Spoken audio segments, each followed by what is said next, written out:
로마서 3장 1절에서 20절입니다. 키워드는 율법의 용도, 진단, 새로운 기초입니다. 그런즉 유대인의 나음이 무엇이며 할례의 유익이 무엇이냐? 범사에 많으니 우선은 그들이 하나님의 말씀을 맡았음이니라. 어떤 자들이 믿지 아니하였으면 어찌하리요? 그 믿지 아니함이 하나님의 미쁘심을 패하겠느냐? 그럴 수 없느니라. 사람은 다 거짓되되 오직 하나님은 참되시다 할지어다. 기록된 바 주께서 주의 말씀에 의롭다함을 얻으시고 판단받으실 때에 이기려 하심이라 함과 같으니라. 그러나 우리 불의가 하나님의 의를 드러나게 하면 무슨 말하리요? 내가 사람의 말하는 대로 말하노니 진노를 내리시는 하나님이 불의하시냐? 결코 그렇지 아니하니라. 만일 그러하면 하나님께서 어찌 세상을 심판하시리요? 그러나 나의 거짓말로 하나님의 참되심이 더 풍성하여 그의 영광이 되었다면 어찌 내가 죄인처럼 심판을 받으리요? 또는 그러면 선을 이루기 위하여 악을 행하자 하지 않겠느냐? 어떤 이들이 이렇게 비방하여 우리가 이런 말을 한다고 하니 그들은 정죄받는 것이 마땅하니라. 그러면 어떠하냐? 우리는 나으냐? 결코 아니라. 유대인이나 헬라인이나 다 죄 아래에 있다고 우리가 이미 선언하였느니라. 기록된 바 의인은 없나니 하나도 없으며 깨닫는 자도 없고 하나님을 찾는 자도 없고 다 치우쳐 함께 무익하게 되고 선을 행하는 자는 없나니 하나도 없도다. 그들의 목구멍은 열린 무덤이요 그 혀로는 속임을 일삼으며 그 입술에는 독사의 독이 있고 그 입에는 저주와 악독이 가득하고 그 발은 피 흘리는 데 빠른지라. 파멸과 고생이 그 길에 있어 평강의 길을 알지 못하였고 그들의 눈앞에 하나님을 두려움이 없느니라 함과 같으니라. 우리가 알거니와 무릇 율법이 말하는 바는 율법 아래에 있는 자들에게 말하는 것이니 이는 모든 입을 막고 온 세상으로 하나님의 심판 아래에 있게 하려 함이라. 그러므로 율법의 행위로 그의 앞에 의롭다 하심을 얻을 육체가 없나니 율법으로는 죄를 깨달음이니라. 아멘. 유대인에 대해 그리고 율법에 대해 부정적인 이야기들을 했습니다. 그러나 그것은 하나님이 주신 것이기 때문에 그 자체로 나쁘다고 할 수 없습니다. 유대인으로 태어난 것과 할례를 받은 것은 유익이 있습니다. 2절을 보면 범사에 많다고 했습니다. 하지만 오늘 본문에선 한 가지만 나옵니다. 이 범사에 많은 유익에 대해 나중에 보게 될 것입니다. 여기서 언급된 유익은 하나님의 말씀을 맡았다는 것입니다. 유대인이라는 신분, 할례라는 표는 하나님의 말씀을 맡아 그 뜻을 따르고 전하기 위해 주어진 특권이었습니다. 다만 그들이 믿지 않아서 그 유익을 누리지 못했던 것입니다. 그러나 그렇다고 해서 하나님이 미쁘시지 않다고 할 수는 없습니다. 미쁘다는 말은 믿을 수 있다는 뜻입니다. 하나님은 언제나 믿을 수 있는 분으로 참되다고 말해야 할 것입니다. 4절에는 시편 51편 4절을 인용해서 말합니다. 다윗이 밧세바를 범하고 회개하며 쓴 시입니다. 신실하지 못한 것은 타락한 본성을 가진 사람입니다.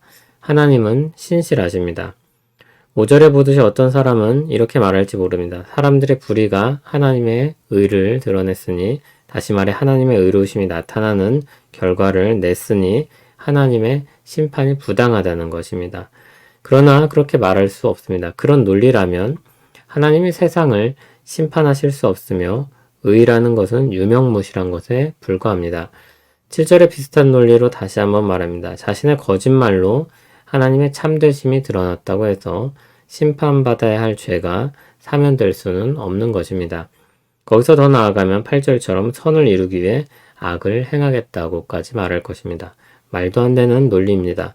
그들은 정죄받는 것이 마땅하다고 했습니다. 여기 그들은 누구입니까? 1절에 던졌던 질문에 대한 대답입니다. 유대인, 즉 할례 받은 자입니다. 그들이 아무리 이런저런 핑계를 대더라도 하나님은 그들을 정죄하시고 심판하실 것입니다. 사도 바울은 유대인들과 자신을 동일시하면서 9절에서 질문을 던집니다. 우리가 더 나으냐는 것입니다. 유대인이 하나님의 말씀을 맡았다고 하지만 그렇다고 해서 심판 앞에서 더 유리할 것이 없습니다. 이 질문은 유도하는 답이 있습니다. 그렇지 않다는 것입니다. 유대인이나 헬라인이나 모두 죄 아래에 있는 것입니다. 10절에서 더욱 분명하게 말합니다. 의인은 없으며 하나도 없습니다. 기록된 바라고 하며 말합니다. 구약 성경에 이미 기록된 것입니다. 이미 구약 성경에 기록된 것처럼 인간의 부패성은 보편적입니다. 유대인이나 헬라인이나 모두 불의합니다. 10절에서 18절에 나오는 인용은 모두 시편에서 가져온 것들입니다. 여러 구절을 가지고 하려는 말은 하나입니다. 모두 죄 아래 있다는 것입니다. 19절에 말하듯이 율법은 결국 무엇을 말합니까? 온 세상에 있는 사람들이 하나님의 심판 아래 있다는 것입니다. 율법을 지켜서 하나님 앞에 의롭다고 인정받을 수 있는 사람은 아무도 없습니다. 그러므로 타락한 사람들에게 율법은 죄를 깨닫게 하는 용도로 쓰일 뿐입니다. 우리가 지금껏 읽어온 것은 사람에게 복음이 왜 필요한지를 설명하는 내용입니다.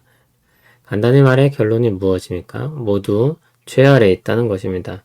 유대인이라고 해서 예외가 아니라는 것입니다. 20절에 율법의 행위로라고 했습니다. 유대인들은 율법을 받아서 하나님의 뜻을 알게 되었습니다. 무엇이 의로운 것인지 아는 지식을 갖게 되었습니다. 그런데 그것을 따라 의를 행하지는 않습니다. 율법의 행위로 의를 얻을 육체가 없습니다. 율법의 문제가 아니라 부패한 본성이 문제입니다. 병원에서 우리 몸의 문제를 검사한다고 생각해 보길 바랍니다. 그리고 우리 몸을 진단했는데 문제가 발견되었습니다. 그렇다고 병원이나 그 진단이 나쁘다고 할 수 있습니까? 그럴 수 없습니다. 진단하는 의사나 기계는 문제가 없습니다. 문제는 병이나 바이러스와 같은 것입니다. 율법은 그렇게 사람의 부패성을 진단하고 드러냅니다. 율법을 통해 하나님의 의의 기준을 알게 된 것은 좋은 일입니다. 그러나 그 율법을 통해 우리 자신을 비춰보면 부패하여 심판 아래 있다는 진단이 나옵니다. 그러므로 율법을 받았다고 자랑할 것이 없고 지식을 가졌다고 안심할 수도 없습니다. 부패한 본성을 가진 인간은 알아도 그것을 행하지 않기 때문입니다.